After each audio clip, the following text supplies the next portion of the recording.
queridas niñas, queridos niños y público en general. Nos hemos reunido aquí para aprender algo nuevo y ya sabéis cuál es nuestro lema. Algo nuevo aprenderéis a poco que escuchéis, aunque eso sea perder el tiempo con la dignidad con la que yo lo pierdo.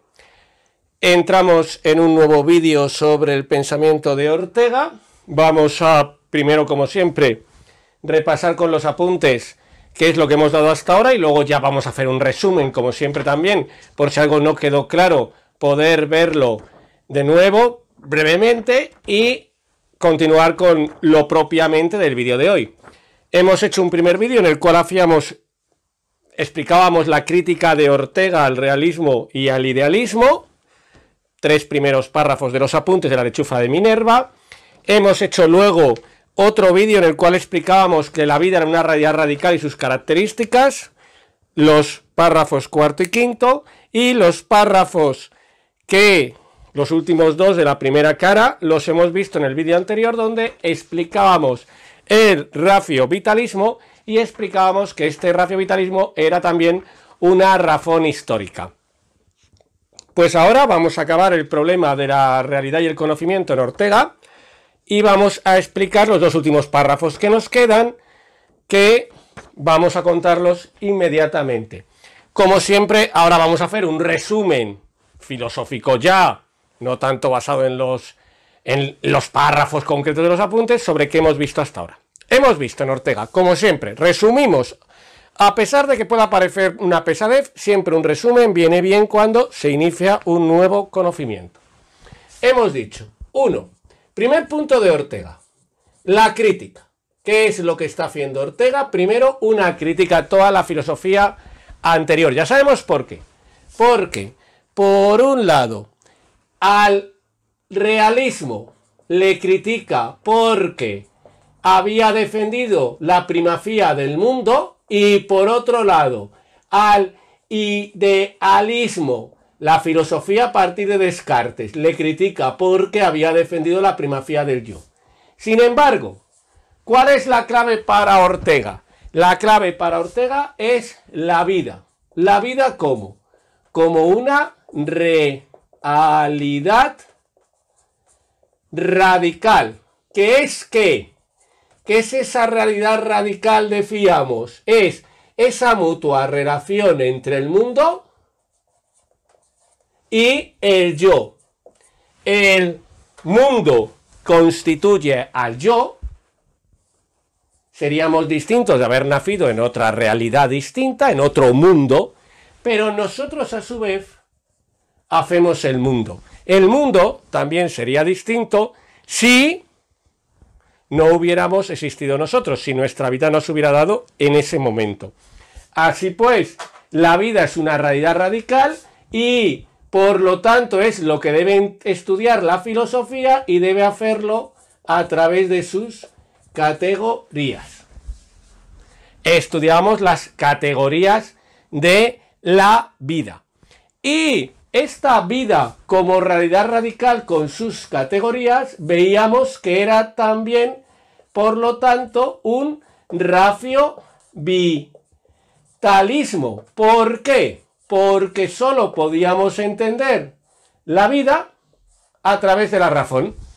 Y como era una vida que no era abstracta, sino concreta, este rafio-vitalismo se daba ¿en qué? En la realidad concreta, en donde, en la sociedad determinada, en donde, en la historia, era por lo tanto una razón, a su vez, histórica,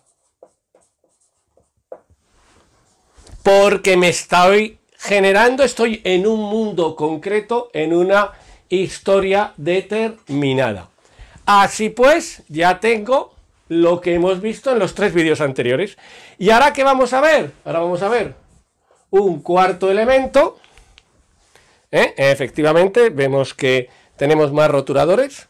Un cuarto elemento que va a ser una teoría muy famosa de Ortega que se llama el perspectivismo, que vamos a explicar a continuación lo que es. ¿Qué es el perspectivismo? El perspectivismo se va a basar en una idea fundamental, que si la entendemos, vamos a entender ya todo el tema del perspectivismo y que además es muy sencillo. Es muy sencillo, entre otras razones, porque ya lo hemos dicho alguna vez, Ortega se preocupa siempre de sus teorías explicarlas de la forma más sencilla posible. No busca una falsa profundidad, sino que lo que busca es hacer una teoría que, siendo cierta, pueda ser explicada a la mayoría del público, a una mayoría presente del público. Recordemos además que las conferencias de Ortega fueron multitudinarias. Había cientos de personas asistiendo a las conferencias de Ortega, incluso a veces se hacían en un cine antiguo que se llama el Cine Richmond, incluso a veces se tenían que poner altavoces en la calle porque la gente no cabía en la sala en sí misma y entonces quería escuchar la conferencia y la escuchaba desde la calle a través de unos altavoces que se ponían en ese caso concreto. Pues, ¿qué es lo que defiende Ortega con el perspectivismo? Va a defender algo que ya deberíamos nosotros sacar. Si la vida es la realidad radical y es esa relación entre yo y el mundo y es esa vida no abstracta sino concreta, ¿qué ocurre? Que cada individuo, cada uno de nosotros, ¿qué le pasa? Que va a tener el ¿qué? Una verdad propia. ¿Por qué va a tener una verdad propia? ¿Por qué va a tener una perspectiva? Y no va a haber una verdad absoluta. ¿Por qué va a ocurrir esto según Ortega? Pues lo vamos a explicar. Hemos dicho, cada uno de nosotros, vamos a imaginar un sujeto A, un sujeto B, un sujeto C. Cada uno de nosotros, este es un kantiano, es una persona que no busca la felicidad, sino el deber. Cada uno de nosotros, ¿qué es lo que tiene? Tiene una relación concreta con su mundo. Porque este mundo es el mundo de A. Y este es el mundo de B. Y este es el mundo de C. Mi mundo y el mundo de usted que está viendo este vídeo, mi mundo y el mundo de su familia, mi mundo y el mundo de sus amigos, no es el mismo mundo. Su mundo no es el mismo que el de su madre o el de su padre. Su mundo no es el mismo del de su amigo. ¿Qué ocurre? Que cada uno tenemos un mundo. ¿Y esto constituye el qué? Esto es la vida. Luego, por lo tanto, como cada uno tenemos una vida y cada uno tenemos un mundo, tenemos una relación con el mundo, cada uno tendremos una verdad propia relativa a ese mundo y cada uno tendremos una perspectiva que no es ¿qué? No es una verdad absoluta. Nadie puede tener todas las perspectivas de todo el mundo, porque sería todas las perspectivas de toda la gente pasada, todas las perspectivas de toda la gente presente y todas las perspectivas de toda la gente futura. Por lo tanto, no existe una verdad absoluta, según Ortega. Lo que hay son perspectivas. ¿Y qué ocurre con estas perspectivas? Que es como se nos da la realidad. ¿Cómo se nos da la realidad? En perspectivas cambiantes. Claro. ¿Qué es lo que ocurre? Que estas perspectivas crean mi mundo. ¿Qué es mi mundo? Mi mundo es el conjunto de mis perspectivas. Y aquí el sujeto A tendrá un mundo, tendrá unas perspectivas. El B tendrá otro mundo y el C otro. Y cuidado que pueden tener perspectivas comunes, lógicamente. Es decir, no es que las perspectivas sean mías cerradas, porque yo en la vida me relaciono con otros. Y por lo tanto, ¿qué es lo que pasa? Que ese mi mundo puede ser un mundo que lo que hace es que a mí me da sentido a mi vida, pero no es un mundo cerrado, es verdad, es un mundo propio, pero ojo, no cerrado. ¿Por qué no cerrado? Porque como yo estoy en relación, al estar en relación con el mundo, con los otros, también ¿qué ocurre? Que mi perspectiva se ve influida por la de los otros y la de los otros por la mía. Y entonces se entra en un juego de perspectivas. ¿Qué es lo que hay? Puede haber una unión de perspectivas. ¿Qué es que generar perspectivas cada vez más amplias? Lógicamente. Vamos a poner un ejemplo. Vamos a imaginar que ahora ya estos sujetos son Copérnico. Vamos a poner este ejemplo así, muy elemental, habría que matizarlo, lógicamente. Copérnico, vamos a imaginar que este es Galileo, y vamos a imaginar que este es Newton. Pues, ¿qué les ocurre? Que cada uno tiene su mundo propio, es cierto. Pero ¿qué pasa? Que unos se leen a los otros, que unos están estudiando los problemas de otros, que unos conocen a los otros, y entonces ¿qué generan? Una unión de perspectivas.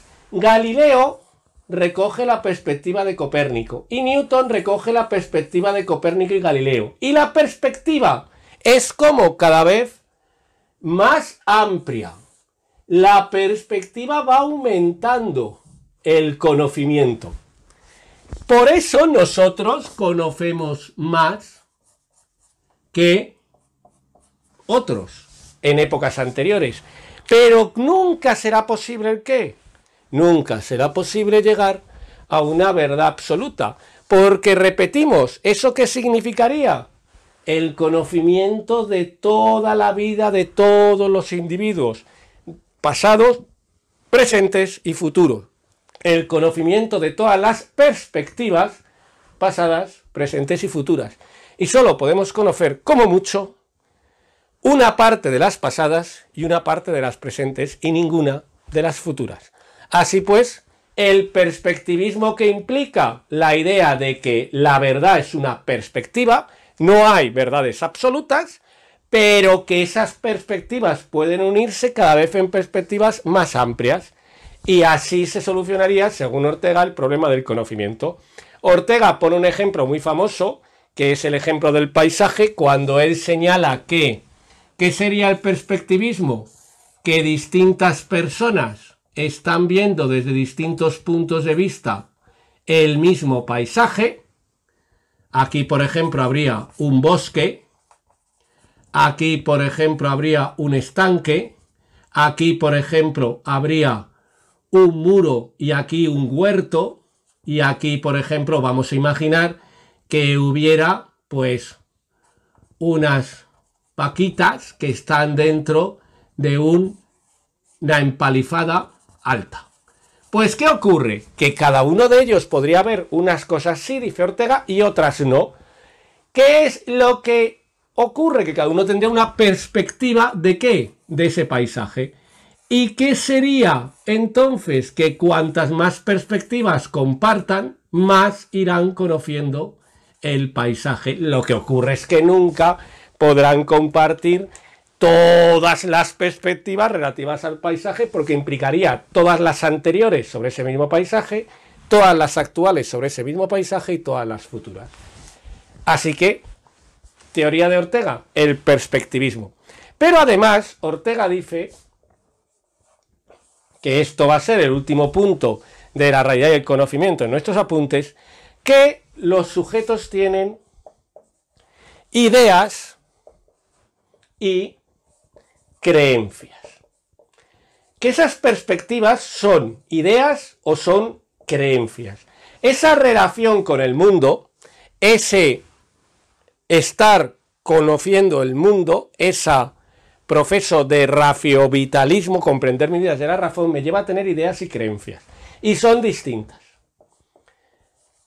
Las ideas van a ser intelectuales Y las creencias, en una palabra que utiliza Ortega, yo creo que con mucha fortuna, muy bien utilizada, van a ser vivenciales. Van a tener un contenido vivencial. ¿Cuál es la diferencia?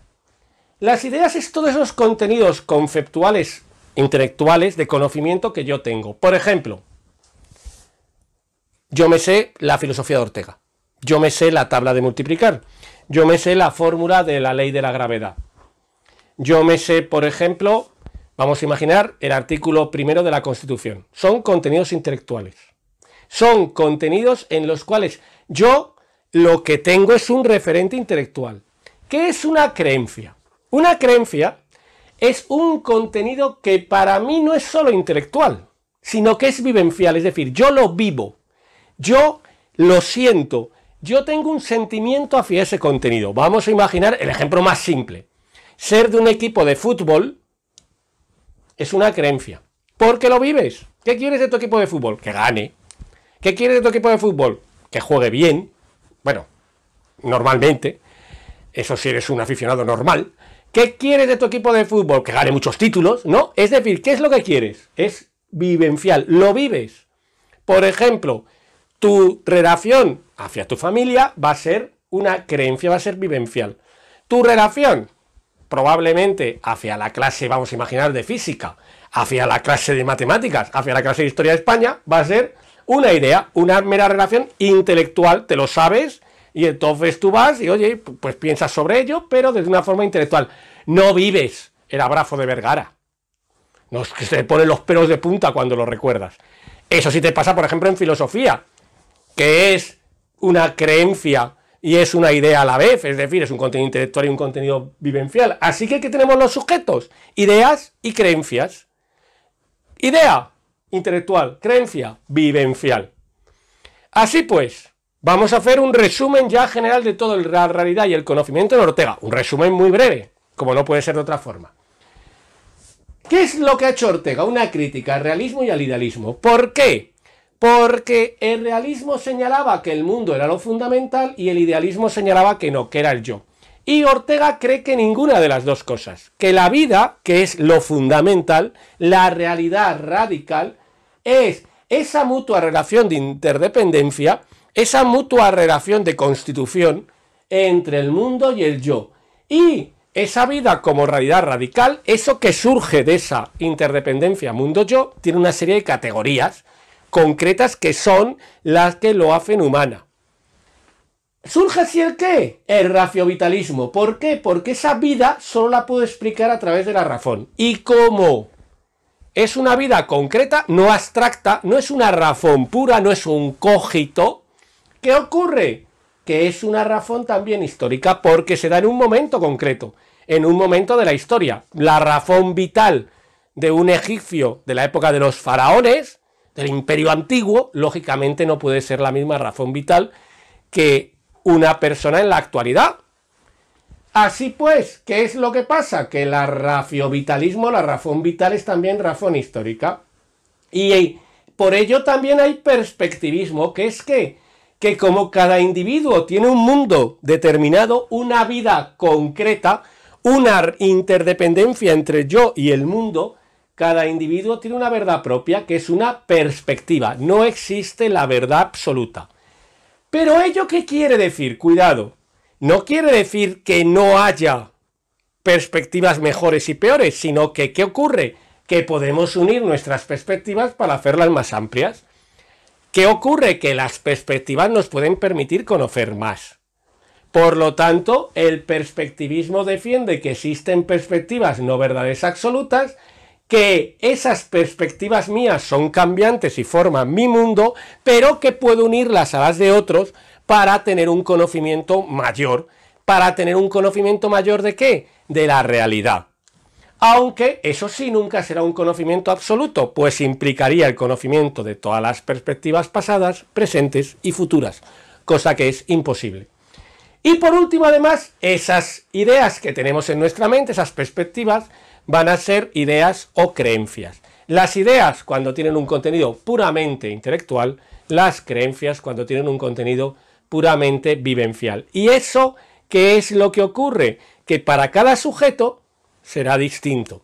Por ejemplo, para mí, ideas de filosofía pueden tener un contenido vivencial, para otra persona pueden ser solamente un contenido intelectual. Así hemos acabado la realidad y el conocimiento en Ortega. Nos queda en el siguiente vídeo ver el problema de la sociedad, el problema de la política, y ver en ella una de las teorías que probablemente más polémicas han sido en toda la filosofía de Ortega, que es la famosa teoría explícita en su libro La rebelión de las masas. Pues como siempre ha sido un placer y en el próximo vídeo más.